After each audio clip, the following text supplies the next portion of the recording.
ಭಾರತವೆಂಬ ಭವ್ಯ ಕಥಾನಕ ವೇದವ್ಯಾಸರು ಬರೆದ ಮಹಾಕಾವ್ಯ. ಧರ್ಮ ಸ್ಥಾಪನೆಗೆ ನಡೆದ ಮಹಾಯುದ್ಧ, ಕುರುಕ್ಷೇತ್ರದ ನೆಲದಲ್ಲಿ ವೀರರ ಹೋರಾಟ. ಕೌರವ ಪಾಂಡವರ ಜನ್ಮದ ವೃತ್ತಾಂತ, ಕಾಲದ ಪುಟದಲ್ಲಿ ಅಳಿಯದ ಶಾಶ್ವತ ಸತ್ಯ.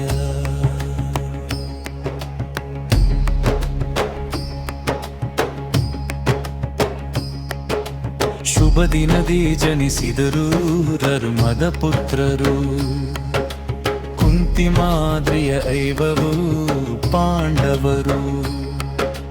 ಯುಧಿಷ್ಠಿರ ಧರ್ಮ, ಭೀಮನು ಬಲಶಾಲಿ, ಅರ್ಜುನ ಬಿಲ್ಗಾರ, ನಕುಲ ಸಹದೇವರು ಜ್ಞಾನಿ. ಸತ್ಯ ಶೌರ್ಯ ಪ್ರೀತಿಯ ಪ್ರತೀಕವಾದರು, ಸಕಲರಿಗೂ ಪ್ರೀತಿ ಪಾತ್ರರಾದರು.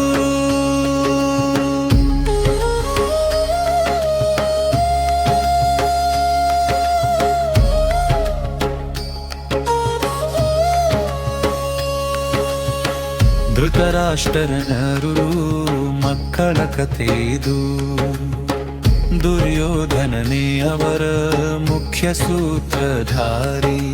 ಮೋಹ ಮತ್ಸರ ದುರಾಸೆಯ ತವರೂರು,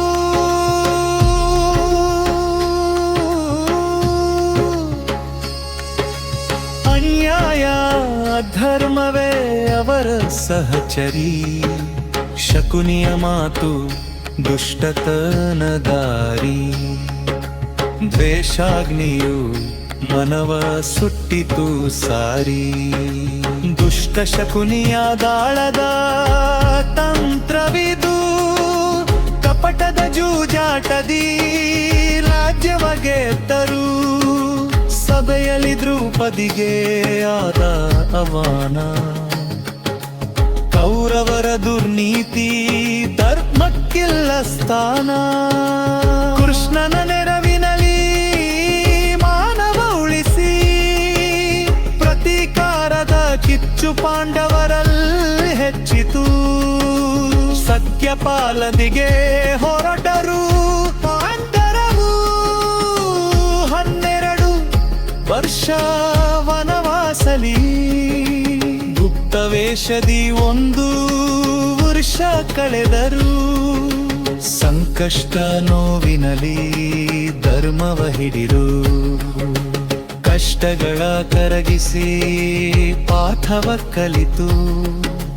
ಮತ್ತೆ ರಾಜಕೀಯರ ರಂಗಕ್ಕೆ ಮರಳಿದರು. ಯುದ್ಧವ ತಡೆಯಲು ಕೃಷ್ಣನ ಪ್ರಯತ್ನ, ದರುದುಹೂರನು ಕೇಳಿದ ಪಾಂಡವರ ಮಮವಿ. 1 ಸೂಜಿ ಮೊನೆಯಷ್ಟು ಜಾಗವೂ ಇಲ್ಲ, ದುರ್ಯೋಧನನ ಅಹಂಕಾರ ಕೋಪದ ಹಲ್ಲೆ. ಕೊನೆಗೂ ನಡೆಯಿತು ಅನಿವಾರ್ಯ ಸಮರ, ದೋಷವಿತ್ತನು ಧರ್ಮವ ಕಡೆಗಣಿಸಿದರ. ರಥವ ನಿಲ್ಲಿಸಿದ ಕೃಷ್ಣನು ಪಾರ್ಥನಿಗಾಗಿ, ಕರ್ಮ ಮಾಡು ಪರ್ಲವ ಬಯಸದಿ ಎಂದ. ಧರ್ಮದಾರ ನಡಲಿ ಸಂಬಂಧವ ಮರೆತು, ನೀತಿ ಸತ್ಯವ ಪಾಲಿಸೆಂದನು ಸ್ಪಷ್ಟ. ಕರ್ತವ್ಯ ಪಥವ ತೋರಿದ ಶ್ರೀಕೃಷ್ಣ, ಅರ್ಜುನನ ಮನದ ಸಂಶಯವಾಳಿಸಿದ.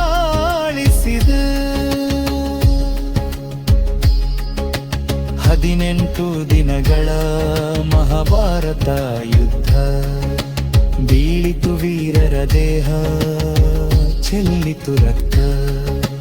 ದ್ರೋಣ ಭೀಷ್ಮ ಕರ್ಣರ ಅಂತ್ಯವಾಯಿತು, ಅನೇಕ ಶೂರರ ಜೀವ ಇಲ್ಲಿ ಹೋಯಿತು.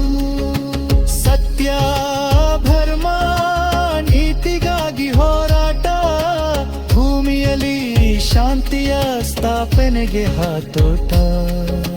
ಕೊನೆಗೆ ಬೀಳಿಸಿದನು ಭೀಮನು ದುರ್ಯೋಧನೆಯ.